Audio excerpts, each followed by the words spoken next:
इहा राज हमार चलल बाया हमारे ही चली।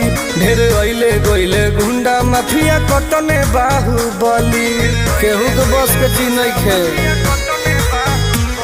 इहा राज हमार चलल बाया हमारे ही चली। ढेर अइले गइले गुंडा माफिया कतने बाहुबली, मार के गोली बंद कदम बोली हरदम ला सुता दे।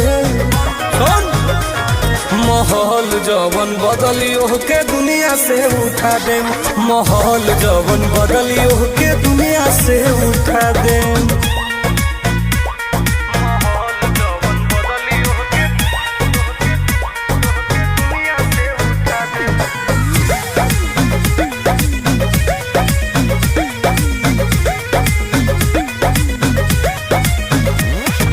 पुलिस बड़ा शासन